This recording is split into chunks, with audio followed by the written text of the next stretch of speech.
So the census data from, I think, 2021 looked at all the people in Halton who were living in low-income households.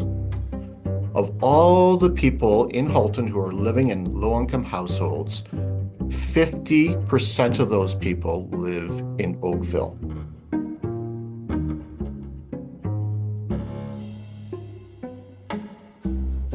Hi, everyone. Welcome to the podcast. I'm Haniyah, your host, and today I'm joined by Mark Clare, a nonprofit leader with over 20 years of experience in leadership in experience in charitable work.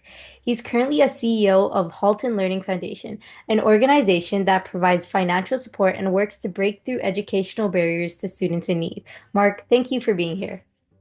Well, thank you for inviting me. I'm thrilled to be chatting with you, and yeah, look forward to our conversation. I do too. So let's go straight to the first question.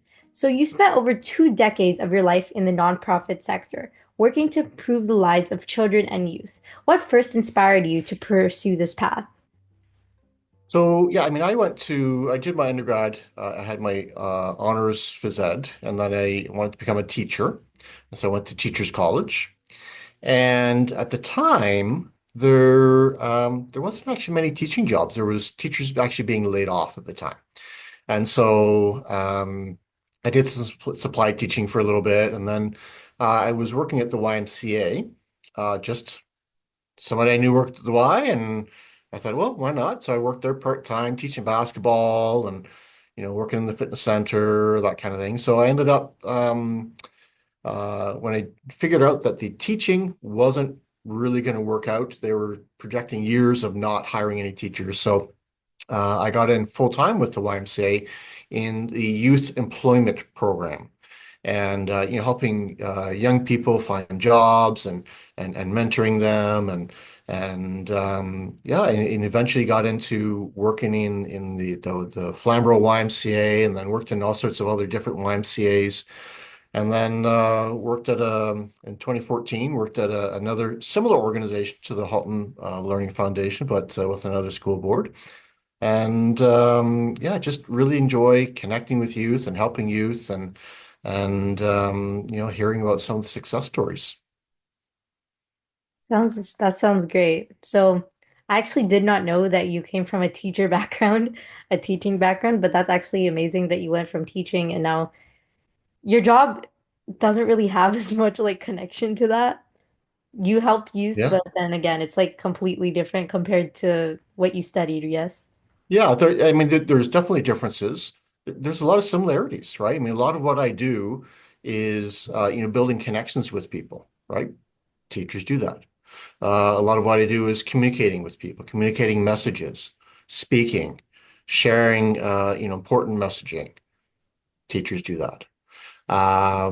Keeping organized and keeping passionate about what you're doing. Again, that's something that we do within the charitable sector and within the Halton Learning Foundation. And so, yes, there are some differences, but there's actually maybe a little more similarities than you might think. Well, thanks for educating me on that. Well, basically, just going off of like, what is Halton Learning Foundation? What's its mission and how does it support students? Yeah, thanks for asking. So, we are a charity, and we were actually formed by the Halton District School Board. Many people don't know that. So we've been a charity for 20 years now, and since 2004. And essentially, we are helping students within the Halton District School Board with financial barriers to learning. So a barrier might be, having the proper clothing, having enough food so that you can get to school and engage in learning. A barrier might be being able to pay for a school trip and join your peers in that valuable learning experience. A barrier might be, being able to pay for a sports team fee, or a lot of students now are trying to get into post-secondary, maybe college, university, and there's application fees associated with that. And so we've had a number of students that didn't have that money, and so that's a financial barrier to learning success. And so schools will identify a student who might need some help, or a student could come to the school as well, somebody at the school, and then the school applies to the Halton Learning Foundation for financial assistance. So if it's for things like food or clothing or school supplies, that kind of thing, then we provide the family with a gift card, a grocery gift card, usually for Walmart. If it's for something like a school trip or a sports team fee, once the application has been approved, the school will pay for it, and then we reimburse the school for that fee. I also want to point out that another program, so that's our Eliminating Barriers program. Another program that we do that might be of interest to a number of your students is that we do offer a number of scholarships and bursaries for post-secondary. So if there are students that are looking to get into a trade or college or university, we have all sorts of scholarships and awards that are open for application now until April 15th. That sounds amazing. I love all the stuff you guys are doing for Halton. I actually did not know it was from the HDSP. Yeah. So, Yeah, and we are separate from the HDSB. We have our own yeah, staff, we have our own budget, we have our own board of directors, our own volunteers. So we are completely independent from the school board, but yes, we were started by the at the time there was the director of education and superintendents and trustees that were involved in forming Halton Learning Foundation. that's sounds amazing. But you guys, I've based on everything I've seen HLF do, especially like in White Oaks, and I've seen support go to my elementary school too. You guys have definitely went on your own path. Yeah. So, Yeah, we're helping a lot of students. Like last school year, we helped just over 3,000 students all across Halton. And that was up from 2,000 the year before. So and so far this year we've helped just over 2,400 students. So it's been busy. And a lot of people are a lot of families are struggling right now. And so we're happy that we can be there for them. But we're entirely reliant on donations from the community. We don't receive any funding through the school board or through the Ministry of Education. It's all through donations from the community. yeah. Yeah, that does make sense though, like donations. So, can you explain to me what HLF month is? What is this month stand? Yeah. So this is the second year we've held HLF month, and the school board is very supportive, right? Even though they're independent from us, they're very supportive, and they have agreed to designate April as HLF month, Halton Learning Foundation month. And so we are inviting school communities and the Halton community to do something, some sort of fundraiser to support students in need. So, we've had, last year we had schools that, held a dance and donated proceeds. We had a high school that sold popcorn at lunchtime and donated proceeds. We had elementary schools that did like a Toonie Tuesday. Last year, I decided to do what we call a tour to Halton. So I rode my bicycle from Acton to Georgetown, Milton, Oakville, and Burlington. I rode about 115 kilometers altogether. I stopped at 12 schools um, just to say hi and create some awareness. And these are schools that are doing something to support HLF month. And so yeah, so we're inviting school communities to do something for the month. Have fun, be creative. It doesn't have to be overly complicated if you don't want, but we could really use the help. Other students within the community could really use the help. So yeah, we're inviting schools to do something. We're inviting community members and businesses to do something as well. Sounds great. Where WOSS is definitely doing something. As you, Yay. yes, because you did come to our last student senate meeting and you talked to all of us. So yeah, this year, like based on what teachers are saying, they're predicting to make HLF month like bigger than last year. Just because I feel like last year it was there, but it wasn't as advertised. Yep. So this year could be the year. That makes me very happy. Thank you. Yeah, it's a very I'm important super cause. excited. Like What's that, I sorry? Yeah, it's a very important cause. Even as a student, for me, education is something that's so important. And knowing that students have barriers that stop them from doing their best at school. Like for example, I'm blessed to I don't have any of those barriers, but still there are people that I might think, no, there's no issues. No, everything's fine, but that's not how it works. And HLF stands to go against that. So Yeah. we Yeah. support that. Well, I'm glad, and thank you. I'm glad to hear that. It sounds like things are going to be really, really great at White Oaks, which is amazing. I'm going to throw a stat at you, if that's okay. So there was, you may be familiar with the government of Canada does a census, a survey every 5 years and every 10 years. So the census data from I think 2021 looked at all the people in Halton who were living in low-income households. Of all the people in Halton who are living in low-income households, 50% of those people live in Oakville. Oh, oh no. That's actually really ironic considering many people think Oakville to be one of the richest um cities in And all it of Canada. is. It absolutely is. It's a very affluent community, one of the richest, most affluent communities But then in we also have Canada. people on the other side struggling, Yes. even though it might be the richest. Yes. Well, that's kind of hard a pill to swallow because everyone like in our schools especially, everyone might think like again, show off, money, like all that, but that's not the reality. So just going off of that, like there's so much stigma around like financial struggles. And a lot of students, they don't even realize their classmates would be struggling to afford things like school supplies, lunches, or even just basic transportation. Even though the buses are free now, you still have to buy that Presto card. It's not like it might be $4 and maybe $4 is little to some, but it's expensive to others. So what's some stigmas you see as an advocate for financial struggles that say other students or even people in general might not see? Mhm.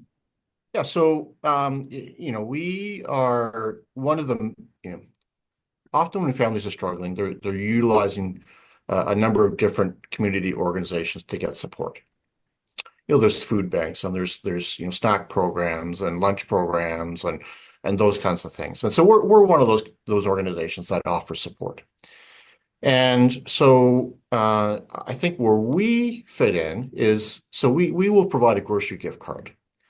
And that allows the student or that family the dignity of being able to choose the food that is suitable for their family, or being able to choose the clothing that's suitable for their child, or the personal hygiene items that's suitable for them, or just to be able to pick up items that they can't get at those other service organizations, right? And sort of supplement what support they're receiving already. And then the other thing is that it's really hard to ask for help, right? It's really hard to ask for financial help, right? And but families do it because they know it's important for their student, they're important for their child. And so when we receive an application from the school, we want to help that student and that family maintain their dignity in that we're not asking for paperwork. We're not asking for receipts of how much they're earning or how much they're paying in rent. We're really just relying on the school's discretion of saying, yes, we know that this student or this family needs some help. Because a lot of times the school knows already. They've had conversations or they have observations about a family situation.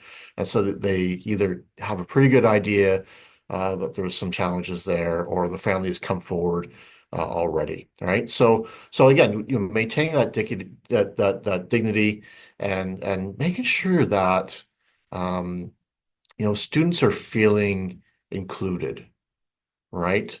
I know you've heard this story, but when I back in December, I received an email from a teacher, and a teacher happens to teach in Oakville at a high school, and teaches students who have special needs.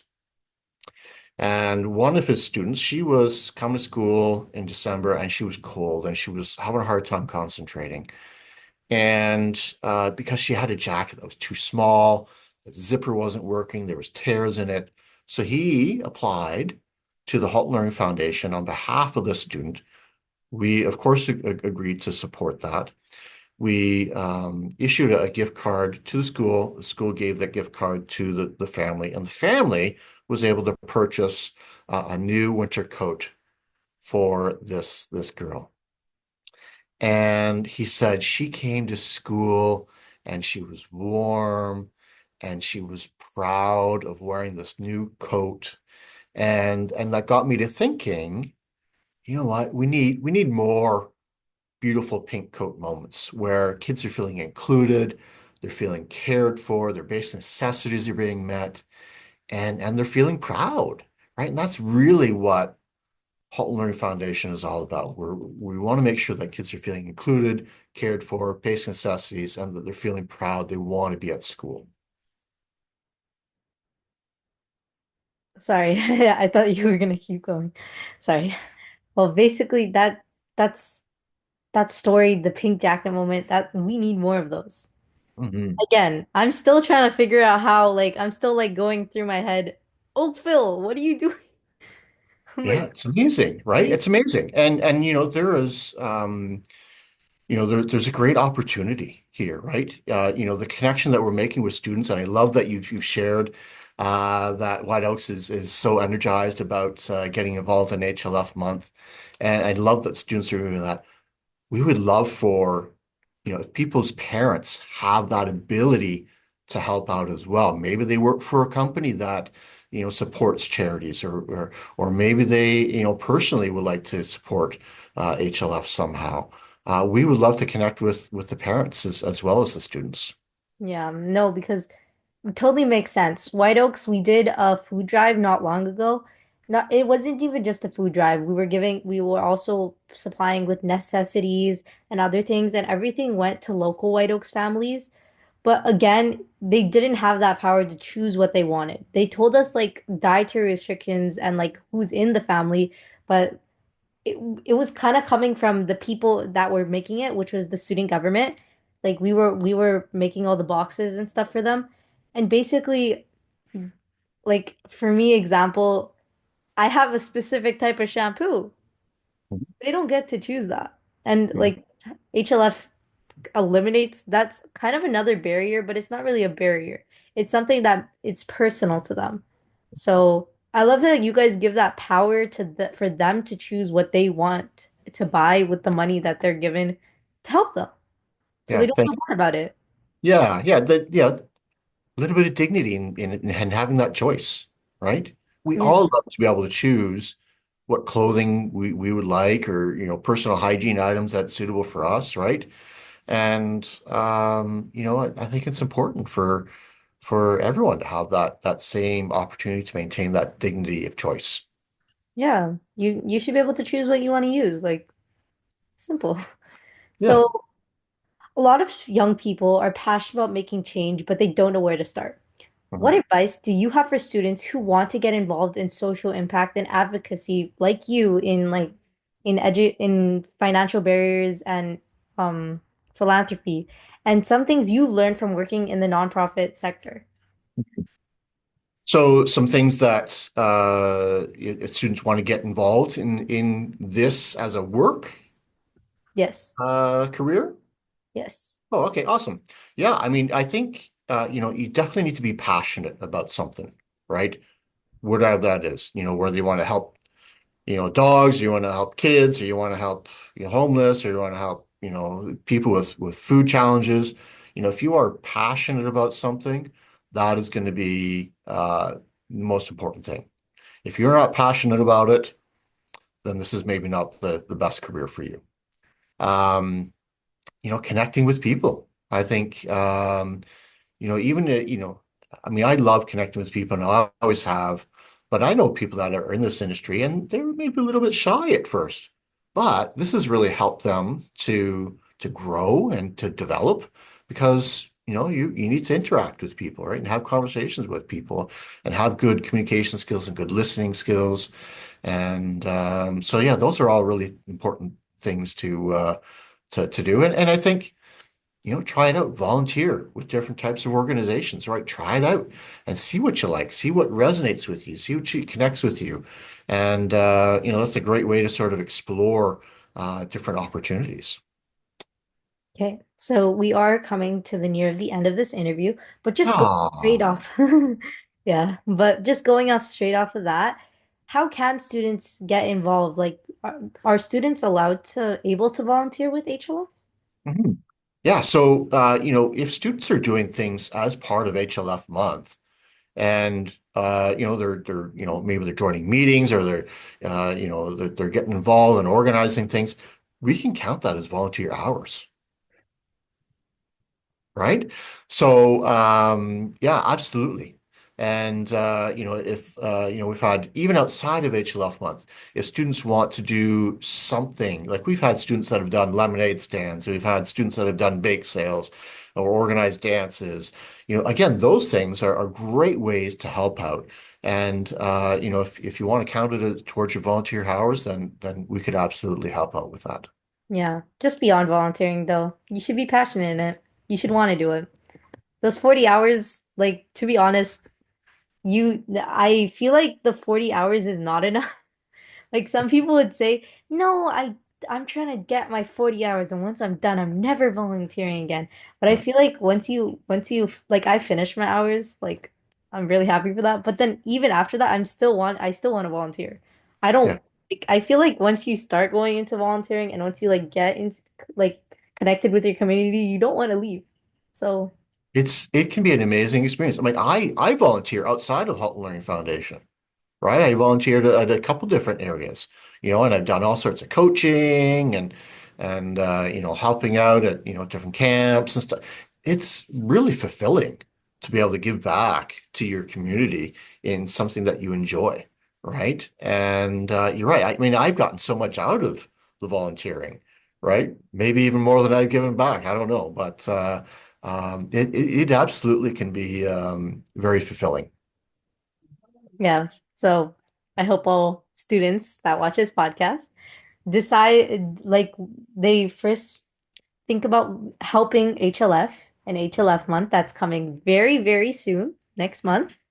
And they also get the message from me that volunteering is beyond those 40 hours. Go beyond it. You can help with HLF. You can help with so much more. And so it's the end of this interview. Mark, Awesome. thank you for sharing your insights. Thank you. I appreciate it, and it's been a real pleasure chatting with you. It's so inspiring to hear about HLF and the work you do and what your team is doing for the students and the people in Halton in general. So, thank you. Thank you very much. Thank you. So, to our listeners, if you want to learn more about Halton Learning Foundation or get involved, be sure to check out their website. And like you guys have social media, I believe. Yes. Yes, your Instagram. Instagram, yep. Yes. So, thank you for tuning in and we'll see you next time on WOSS Weekly, the podcast.